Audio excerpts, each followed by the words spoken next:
Welcome সবাইকে। Next class topic হচ্ছে random variable and it's distribution. যে বইটা ফলো করছি সেই বইটা হচ্ছে এসএন দে, সৌরেন্দ্রনাথ দে, ক্লাস 12-এর। আচ্ছা, এই ক্লাসটা অলরেডি ডিসকাস করা হয়ে গেছে। আজকে যে প্রবলেমগুলো সলভ করতে শুরু করব, বইটা হচ্ছে এসএন দে। তো প্রথম কোয়েশ্চেনটা কি বলছে, একটি যদৃচ্ছ চলকের সম্ভাবনা অপেক্ষক। সম্ভাবনা অপেক্ষক বলতে দু রকমের হয়, প্রবাবিলিটি ডেন্সিটি ফাংশন আর প্রবাবিলিটি মাস ফাংশন। অলরেডি আমরা আগের দিন আগের ক্লাসটাতে প্রবাবিলিটি মাস ফাংশন সম্বন্ধে জেনেছি আমরা। এখানে কি বলছে, একটি যদৃচ্ছ চলকের সম্ভাবনা অপেক্ষক সর্বদা A number option greater than equal to 1 হবে, বি নম্বর অপশন বলছে গ্রেটার দেন 1 হবে, সি বলছে সর্বদা ধনাত্মক হবে, আর ডি নম্বর অপশন বলছে ঋণাত্মক হবে না। তো পার্টিকুলারলি এই কোয়েশ্চেনটার জন্য আমি একটু বলবো, কোনো কিছুর সম্ভাবনা কখনো গ্রেটার দ্যান ইকুয়াল টু 1 হয় না, গ্রেটার দ্যান ইকুয়াল টু 1 হয় বাট গ্রেটার দ্যান হয় না। তো এ নম্বর বি নম্বর অপশন পুরোপুরি ভুল। ধনাত্মক তো হয় কিন্তু সর্বদাই যে ধনাত্মক হবে তা নয়, মানে কখনো কখনো জিরোও কিন্তু হতে পারে। আচ্ছা, যাই হোক, সেই ক্ষেত্রে গ্রেটার দ্যান ইকুয়াল টু 0 হচ্ছে আমাদের probability, actually greater than equal to 0 হয়।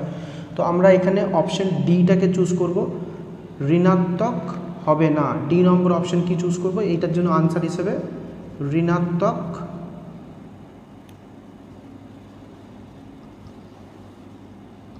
হবে না। 2 নম্বর কোয়েশ্চেন বলছে এক্সপেকটেশন অফ 10x এর মান হবে, 4টে অপশন দেওয়া রয়েছে, দেখতে পাচ্ছি অপশনগুলোকে।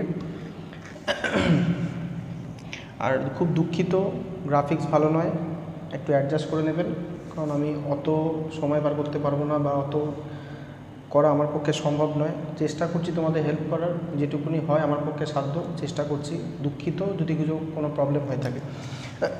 আর ওয়েলকাম স্পিচ খুব ভালো দিতে পারি না, আর দেওয়ার চেষ্টাও করছি না। পড়াশোনাটা ফোকাস হওয়া দরকার, চেষ্টা করব সেটা কি তোমাদের জন্য যতটা আমার পক্ষে সম্ভব হেল্প করার।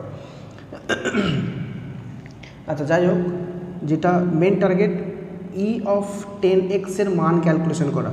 আগের দিন অবশ্যই বা আগের ক্লাসে এই প্রপার্টিটা আমরা অ্যাপ্লাই করেছি। এক্সপেকটেশন অফ ax এর মান হবে a into E of x, ঠিক না? সেই অনুযায়ী দেখো, এখানে এইটার ভ্যালু যদি ক্যালকুলেশন করতে চাই 10 অফ এক্স, এর জায়গাতে রয়েছে দেখো 10, তাহলে প্রপার্টি অনুযায়ী 10 ইন্টু ই অফ এক্স, যেটা আমরা কত নম্বর অপশনে দেখতে পাচ্ছি, বি নম্বর অপশনে দেখতে পাচ্ছি। সো আমাদের কারেক্ট অপশনটা হবে অপশন বি। 3 নম্বর কোয়েশ্চেন হচ্ছে ভ্যারিয়েন্স অফ 4x এর মান, 4টে অপশন দেখতে পাচ্ছি এখানে কি রয়েছে। আচ্ছা, অঙ্কটা সলভ করার জন্য আমরা ভ্যারিয়েন্সের এই প্রপার্টিটা ইউজ করব, var of ax is equal two a square into var x। Hopefully মনে করতে পারছো প্রপার্টিটা। তো আমরা ক্যালকুলেশন করছি var অফ 4x, দেখো এর জায়গাতে রয়েছে চার, তো 4টাকে যদি স্কোয়ার করি 4 4 16, var x নর্মালি পড়ে থাকছে। দেখো কত নম্বর অপশনে রয়েছে, এখানে এ নম্বর অপশনটা শো করছে। তো তোমাদের অঙ্কটার কারেক্ট অপশন হবে এ। Question number 4, variance of X, 4খানা অপশন দেখতে পাচ্ছি। তো ভ্যারিয়েন্সের জাস্ট ফর্মুলাটা আমাদের কাছে এখানে জানতে চেয়েছে। var of x is equal two, আমাদের কি ছিল ফর্মুলাটা, যদি ভুলে গিয়ে থাকি প্রিভিয়াস ভিডিওটা একটু দেখে নেবেন। ই of x square minus E of এক্সের হোল স্কোয়ার, এটাই ছিল কিন্তু আমাদের ফর্মুলা। তো এটা দেখো অপশন কত নম্বর অপশন রয়েছে, বি নম্বর অপশনে। তো বিটা হচ্ছে আমাদের কারেক্ট আনসার।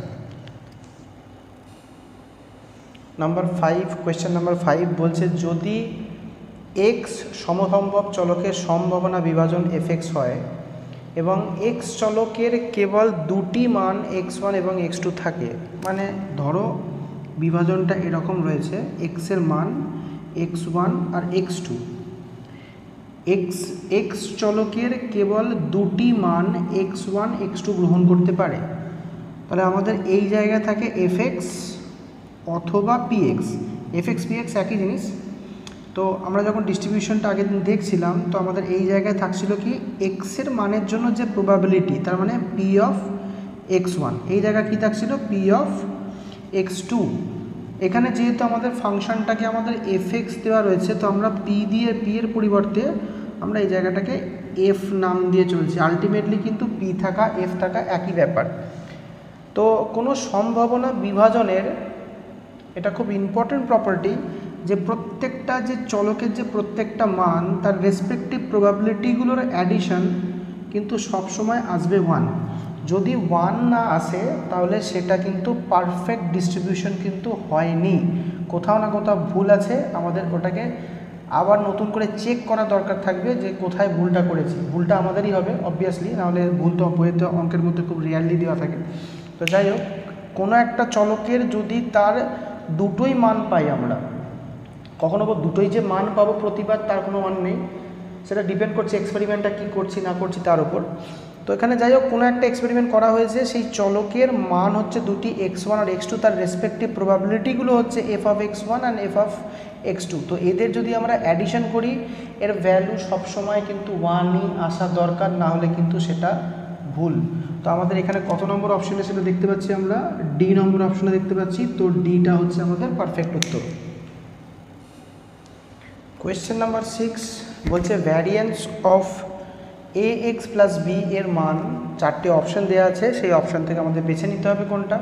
তো এই প্রুফটা এক্স্যাক্টলি আমি করে অলরেডি দেখিয়েছি আগের ভিডিওতে, কারো যদি প্রবলেম হয়ে থাকে দেখে নিতে পারো। সেখানে লেখা ছিল সেখানে var of ax plus B. এটা অ্যাকচুয়ালি কেমন জিনিসটা হয়, var of ax plus variance of, var মানে ভ্যারিয়েন্স অফ বি। তো একটু আগেও ইভেন একটা অঙ্ক করেছি, ভ্যারিয়েন্স অফ ax কথার মানে এটা যখন বাইরে আসবে মাথায় কী হয়ে যাবে, স্কোয়ার ভ্যারিয়েন্স অফ এক্স, আর কোনো কনস্ট্যান্ট টার্মের যদি ভ্যারিয়েন্স বার করি তার ভ্যালু কত আসবে, 0। তার মানে আলটিমেটলি দাঁড়ালো কি, এটার value a square var of X. সেটা কত নম্বর অপশান আছে দেখো, a square var of X, C number option. সিটা হচ্ছে আমাদের পারফেক্ট উত্তর, সি অপশানটা। আচ্ছা, কোয়েশ্চেন নাম্বার 7 কি বলছে, নিম্নে প্রদত্ত বিভাজনগুলির মধ্যে কোনটি এক্স চলকের সম্ভাবনা বিভাজনকে প্রকাশ করে। নিম্নে প্রদত্ত বিভাজনগুলির মধ্যে কোনটি এক্স চলকের সম্ভাবনা বিভাজনকে প্রকাশ করে। আচ্ছা, একটু বোঝা যাক ব্যাপারটা কীরকম হচ্ছে। এইটা ধরো একটা বিভাজন কীরকম হয়, কোনো একটা সম্ভাবনা চলক সমসম্ভব চলক বা র্যান্ডাম ভেরিয়েবল, তার ভ্যালুগুলো কী কী দেওয়া রয়েছে, -2, -1, 0, 1, 2, আর তাদের রেসপেক্টিভ প্রবাবিলিটিসগুলো কিন্তু নিচে দেওয়া রয়েছে। এই যে ডিস্ট্রিবিউশনটা দেওয়া রয়েছে আমি আগেও প্রিভিয়াসলি ডিসকাস করেছি, এখনও বলছি যে এইটা যদি কোনো একটা প্রবাবিলিটি ডিস্ট্রিবিউশনকে রিপ্রেজেন্ট করে, দেন তাদের যে প্রবাবিলিটিগুলো রয়েছে এদের অ্যাডিশনটা always must be equal to 1, মানে একের সঙ্গেই সমান হতে হবে, আদারওয়াইজ সেটা ডিস্ট্রিবিউশনকে রিপ্রেজেন্ট করে না। তো ফার্স্ট অফ অল দেখো, এদেরকে অ্যাডিশন করে আমার যে রেজাল্টটা আসবে সেটা হবে 1.1, 1-এর সঙ্গে সমান হচ্ছে না, তো দ্যাটস ওয়াই এটা ডিস্ট্রিবিউশনকে রিপ্রেজেন্ট করছে না। মজার জিনিস, এইটার কিন্তু অ্যাডিশন কিন্তু আমরা 1 পাবো বি নম্বর অপশানটায়, কিন্তু বি নম্বর অপশানটা ডিস্ট্রিবিউশনকে প্রকাশ করবে না অ্যাডিশন 1 হওয়া সত্ত্বেও, কারণ কোনো কিছুর প্রবাবিলিটি কিন্তু নেগেটিভ হয় না। তো এই যে এক্স চলকের যে ভ্যালুটা 5, তার জন্য প্রবাবিলিটি শো করছে কি -0.26, দ্যাটস ওয়াই এই গোটা ডিস্ট্রিবিউশনটাই ভুল। চলে আসেন সি নম্বর অপশান। সি নম্বর অপশানে চলকের মান দেওয়া রয়েছে -3, -2, -1, 0 আর 1, তার রেসপেক্টিভ প্রবাবিলিটিসগুলো নিচে দেওয়া রয়েছে, এদেরকেও যদি অ্যাড করে দিই তো রেজাল্ট আসবে কি আমার 1। তো দ্যাটস ওয়াই কিন্তু আমাদের সিটাই কিন্তু পারফেক্ট আনসার, সি নম্বর অপশানটাই আমাদের ঠিক। তো যেহেতু উত্তর পেয়ে গেছি, ডি নম্বরটা আমি যদিও বোর্ডের টোকার সুযোগ পাইনি, জায়গা কম জন্য, তো যেহেতু সি নম্বর অপশানটা আমাদের উত্তর হয়ে গেছে, তো ডি নম্বরটা আমি আর ভেরিফাই করছি না, তোমরা নিজেরা একটু ভেরিফাই করে দেখো, হোপফুলি ওটা 1-এর সঙ্গে ইকুয়াল হবে না। তো যাই হোক, ডি নম্বর অপশানটা দেখো, আমি দেখতে পাচ্ছি এখানে ডি নম্বর অপশানটা রয়েছে প্রথম। দেখো সম্ভাবনা যে চলকগুলো দেওয়া রয়েছে, দুঃখিত, আমি আবার রিপিট করছি, দুঃখিত বোর্ডে না টুকে দেওয়ার জন্য, বোর্ডে স্পেস কম থাকার জন্য টুকতে পারলাম না। তো চলকের যে মানগুলো সেগুলো রয়েছে 1, 2, 3, 4, 5, ওয়ানের জন্য যে প্রবাবিলিটিটা রয়েছে দেখো -2 শো করছে, দ্যাটস ওয়াই ওটা আমরা একবার দেখি ওটাকে ইগনোর করে যাব, কারণ কোনো কিছু প্রবাবিলিটি নেগেটিভ হয় না। চলকের মান যখন 1 তার দেখো প্রবাবিলিটি দেখতে পাচ্ছ, দেখো ছকটার মধ্যে দেখো -2 রয়েছে। বোর্ডে আমি টুকিনি, বাট বইটা নিজেরা দেখতে পেলেই কোয়েশ্চেনটা দেখলেই বুঝতে পারবে। তো যাই হোক, তো ওখানে প্রবাবিলিটি যেহেতু নেগেটিভ শো করছে, দ্যাটস ওয়াই গোটা ডিস্ট্রিবিউশনটা কিন্তু আমাদের কাছে ভুল দেওয়া আছে। তো আমাদের অপশন কিন্তু সিটাই কিন্তু আমাদের উত্তর। কোয়েশ্চেন নাম্বার 8 কি বলছে দেখো, মনে করো দুটি ঝোঁকশূন্য পাশা গড়িয়ে দেওয়ার যদৃচ্ছ পরীক্ষায় অঙ্কদ্বয়ের সমষ্টি x দ্বারা সূচিত হয়। তার মানে এটা বোঝাতে চাইছে দুটো পাশাকে গড়িয়ে দেওয়া হয়েছে, গড়িয়ে দেওয়ার পর ওপরে যে আউটকামগুলো এসছে, মানে পাশার ওপরে ধরো কখনো 2 আসতে পারে, কখনো 3 আসতে পারে। একটা পাশায় 2 এলো, একটা পাশায় 3 এলো, তাদেরকে যোগ করলাম, যোগ করে দেখছি 5 আসছে, তখন চলকের মানটা কত হলো 5।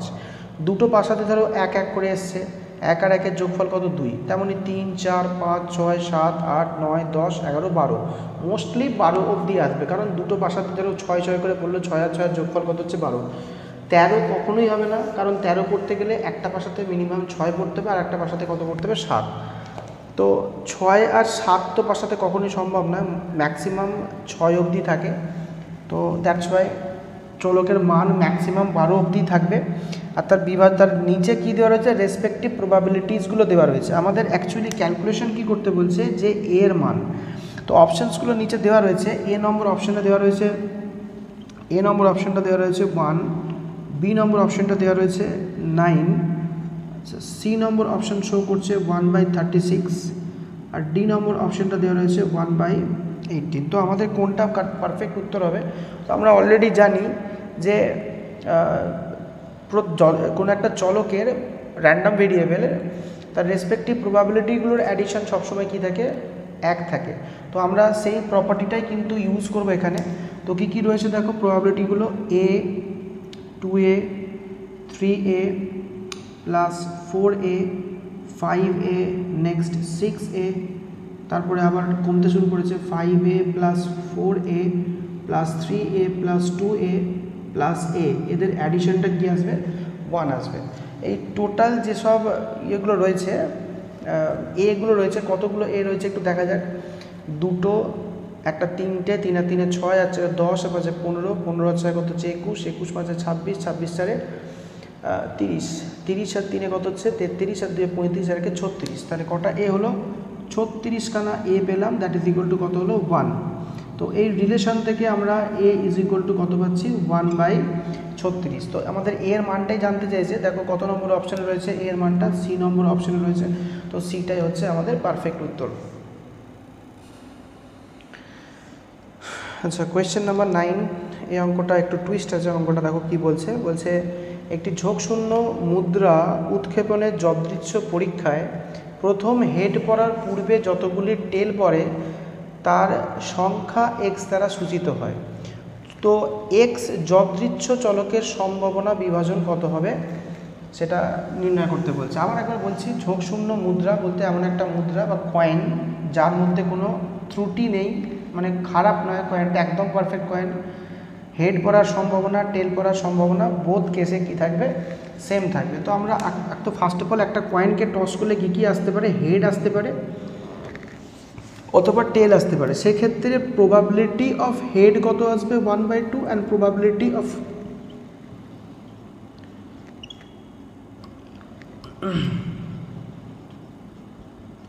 আচ্ছা কোথায় ছিলাম, probability of head is equal to কত আসবে 1/2, and probability tail is also is equal to 1/2। এটা আশা করছি কোনো সমস্যার কিছু নয়। মানে একটা কয়েনকে টস করলে দুটোই আমাদের কাছে আউটকাম থাকে, একটা হেড আর একটা টেল, টোটাল পসিবল আউটকামস আমাদের কাছে 2 হয়ে গেল, 2 সবসময় নিচে বসে।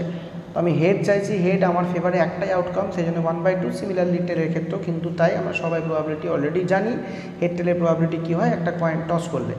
তো যাই হোক, এইটা কিন্তু আমাদের রিকোয়ারমেন্ট নয়, বাট এটা ছাড়াও অঙ্কটা হবে না। তো দেখা যাক কী বলতে চাইছে, বলছে পরীক্ষার এক্সপেরিমেন্টটা কেমন করা হয়েছে, কয়েন আমি টস করছি, হেড যখনই পড়বে এক্সপেরিমেন্ট শেষ। কেন বলছে, প্রথম হেড পড়ার পূর্বে যতগুলি টেল পড়ে, মানে ধরো কয়েনটা টস করলাম, প্রথমেই আমার হেড পড়ে গেছে, প্রথমেই হেড পড়ে গেছে, তাহলে কিন্তু এক্সপেরিমেন্টটা ওখানে স্টপ হয়ে গেল, আর এক্সপেরিমেন্টটা করব না। যদি প্রথমবার টস করলাম, সেক্ষেত্রে আমার টেল এলো, তারপরে বার টস করে আমি হেড পেলাম, এরপরে আমি এক্সপেরিমেন্টটা স্টপ করব। দুটো কন্ডিশন বললাম। প্রথম কন্ডিশনে প্রথমেই হেড পড়ে গেল, তো এক্সপেরিমেন্ট ওখানেই শেষ। 2 নম্বর বার কী বলছি আমি, প্রথমেই হেড পড়েনি, প্রথমে কি পড়লো, টেল পড়লো, তারপরে হেড পড়ছে, এটা একটা কন্ডিশন হতে পারে। আবার এরকম হলো, ধরো এক্সপেরিমেন্টটা আমি আবার করছি, প্রথমে টেল পড়লো, 2 নম্বর বার টস করলাম, আবার টেল পড়লো, তারপরে গিয়ে হেড পড়লো। কথাটা বোঝাতে পারছি কী বলছি, আশা করছি। এটা একটা কন্ডিশন হতে পারে। আবার কি হতে পারে, ধরো কয়েনটা প্রথমে টস করলাম টেল, 2 নম্বর বারও টেল এলো, 3 নম্বর বার টেল এলো, তারপরে গিয়ে হেড এলো। এই প্রসেসটার কি কোনো এন্ড আছে? এরকম তো চলতেই থাকবে। মানে ধরো আবার একবার এক্সপেরিমেন্টটা ট্রাই করছি, প্রথমবার টেল, 2 নম্বর বার টেল, 3 নম্বর বার টেল, অলসো 4 নম্বর বার টেল, তারপরে কি হেড পড়ছে। তো এইভাবে তো চলতেই থাকবে। যে এক্স যে র্যান্ডম ভেরিয়েবলটা আমি ইউজ করছি, কিসের জন্য ইউজ করছি না, এটা টেলের সংখ্যাকে বোঝাচ্ছে, কতগুলো টেল পড়ছে, কখন না একটা হেড আসছে তার আগে যতগুলো টেল পড়ছে। তো এক্সটাকে আমরা কীরকমভাবে লিখবো একটু ভালো করে দেখেন, ছক করবো এক্সটাকে নিয়ে। তো এই যে প্রথম কন্ডিশনটায় প্রথমেই হেড পড়ে গেছে, তো টেল তো প্রথমে একটাও পড়েনি, তার মানে টেলের সংখ্যা কত হয়ে গেল এখানে 0, আশা করছি বোঝাতে পারলাম। 2 নম্বর কন্ডিশনটা দেখো, হেড পড়ার আগে দেখো আমার একটা টেল পড়েছে, তাহলে র্যান্ডম ভেরিয়েবলের ভ্যালু কত হলো 1। 3 নম্বর কন্ডিশনটায় কিন্তু একটা হেড আসার আগে দুখানা টেল এসছে, তার মানে এক্স এর ভ্যালু কত হলো 2। সিমিলারলি প্রথমে হেড আসার আগে তার আগে কতগুলো টেল এসছে, 3টে। তার সিমিলারলি তার পরেরটার দিকে দেখো 4টে টেল। এভাবেই কিন্তু প্রসেসটা কিন্তু আমাদের চলতেই থাকে, আশা করছি বোঝাতে পারছি। তো এখানে দেখো প্রবাবিলিটি অফ এক্স, 0টা হেড পড়ার প্রবাবিলিটি, 0টা হেড বলছি, 0খানা টেল পড়ার প্রবাবিলিটি কত হবে, 0খানা টেল পড়ার প্রবাবিলিটি হবে, মানে প্রথমেই হেড এসে গেছে, তো হেডের প্রবাবিলিটি কত। আবার বলছি দেখো, 0টা কিন্তু টেলের সংখ্যাকে বোঝাচ্ছে, তো টেল তো এলোই না প্রথমটাতে, কে এসে গেছে, হেড, তার মানে হেডই পড়তে হবে। তো হেড পড়ার প্রবাবিলিটি কত হলো 1/2, তাহলে এখানে আনসার কত হলো 1/2। এবার নেক্সট কেসটায় দেখো কীরকম ছিল, প্রথমবারটায় টেল এসছে, 2 নম্বর বারটায় হেড এসছে, তো টেল পড়ার চান্সেস কত 1/2, হেড পড়ার চান্সেস কত, সেটাও কিন্তু 1/2। এই দুটোর গুণফলটা হবে আমার আনসার 1/2²। এবার প্রশ্ন হচ্ছে স্যার এরকম কেন 1/2কে কেন গুণ করে দিলাম দুটো 1/2কে।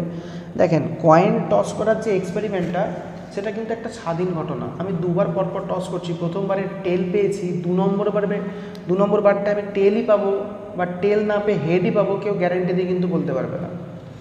মানে প্রথমবারে আমি টেল পেয়েছি বলে 2 নম্বর বারের যে হেড টেল আসার চান্সেসটা পাল্টে যায় এমন কিন্তু না। প্রথমবারে টেল এসছে, 2 নম্বরে বারে হেড টেল দুটোর মধ্যে যে কোনো কিছু আসতে পারে, ইকুয়াল প্রবাবিলিটি। তো এই কেসটা হচ্ছে স্বাধীন ঘটনা। তো স্বাধীন ঘটনার ক্ষেত্রে আমরা অবশ্যই জানি, আগে প্রবাবিলিটি চ্যাপ্টারে অলরেডি করা আছে, যে সম্ভাবনাগুলো সবসময় কী করতে থাকি, আমরা গুণ করতে থাকি। তো এইটার ক্ষেত্রে আমরা করব কি 1/2 তার স্কোয়ার। সিমিলারলি দুটো টেলের ক্ষেত্রে দেখো, প্রথমে দুটো টেল তারপরে হেড, তার মানে টেলের প্রবাবিলিটি 1/2, আবার তারপরে টেলের প্রবাবিলিটি 1/2, নেক্সট হেডের প্রবাবিলিটি 1/2, তার মানে 1/2 টু দি পাওয়ার কত হলো 3। দেখো একটা প্যাটার্ন তৈরি হয়ে গেছে, হাফের পাওয়ারে কিছু নেই মানে 1, তারপরে 2, 3, তারপরে একটা অবভিয়াসলি নো ডাউট কত হবে 4, তারপরে 1/2 টু দি পাওয়ার কত হবে 5 অ্যান্ড সো অন। এই প্রসেসটা কিন্তু এন্ডলেস একটা প্রসেস। তো এটাই কিন্তু আমাদের সম্ভাবনার বিভাজন, কিন্তু অপশানে কিন্তু আমাদের এটা দেওয়া নেই। তো অপশানগুলো একটু আচ্ছা কীরকম হবে, তাহলে এটাকে কীরকমভাবে আমরা লিখব। তো দেখো, এইটাকে আমরা প্রবাবিলিটি অফ এক্সটাকে আমরা লিখব হাফ টু দি পাওয়ার, একটা খেয়াল করে দেখো, যত নম্বর বার প্রবাবিলিটি ক্যালকুলেশন করছি, মানে ধরো টেলের সংখ্যা যদি 0 হয়, পাওয়ারে তার থেকে হাফের পাওয়ারে কিন্তু তার থেকে একবার বেশি থাকছে। যদি টেলের সংখ্যা 1 হয়, দেখো হাফের পাওয়ার তার থেকে 1 বেশি, যদি 2 হয় টেলের হাফের পাওয়ারে তার থেকে 1 বেশি, দেখো 2 এর থেকে 1 বেশি কত হবে 3। তার মানে এটাকে আমরা কি লিখব, এক্সের ভ্যালু +1, এক্সের ভ্যালু কত 0, 1, 2, 3, 4 এরকম এন্ডলেস। তার মানে এখানে আমি এক্স ইজ ইকুয়াল টু বলতে পারি 0, 1, 2, 3 অ্যান্ড সো অন, এরকমই চলতে থাকছে। তো তো কেসটা কীরকম দাঁড়াচ্ছে, যদি আমি এক্সে ভ্যালুটা 0 বসাই, মানে র্যান্ডাম ভেরিয়েবলের ভ্যালু যদি 0 হয় তাহলে এখানে 0 বসাও, তাহলে হাফের পাওয়ারে 1 মানে প্রথমটাই পেলাম। সিমিলারলি যদি আমি এক্সে ভ্যালু 1 বসাই, দ্যাট মিনস এটা, তাহলে এখানে যদি 1 বসাই, 1 আর 1 কত হবে, যোগ করলে 2, তাহলে হাফ টু দি পাওয়ার কত হলো 2। নেক্সট এক্সে ভ্যালু যদি 2 বসাই, তাহলে এখানে 2 বসালে 2 আর 1 যোগ করে 3, দেখো ওটাই পাচ্ছি। তো এইটাই হয়ে গেল আমাদের ডিস্ট্রিবিউশন, এইটাই দেখো আমাদের অপশানে রয়েছে। আজকে ক্লাসটা এখানেই স্টপ করছি, সময়ের অভাবে দুঃখিত। 9 অবধি অঙ্কগুলো করালাম, নেক্সট ভিডিওতে বাকিগুলো চেষ্টা করবো সবগুলোই কভার করার, যদি আমার পক্ষে সম্ভব হয় অবশ্যই, কারণ বললেই যে সবসময় হয়ে ওঠে না, সময় বার করতে পারলে অবশ্যই পরের ভিডিওতে বাকিগুলো একবারে কভার করে দেওয়ার চেষ্টা করব, যদি না হয় ভেঙে ভেঙে ভিডিও করার চেষ্টা করব, যেটা সম্ভব হবে করব। গুড নাইট সবাইকে।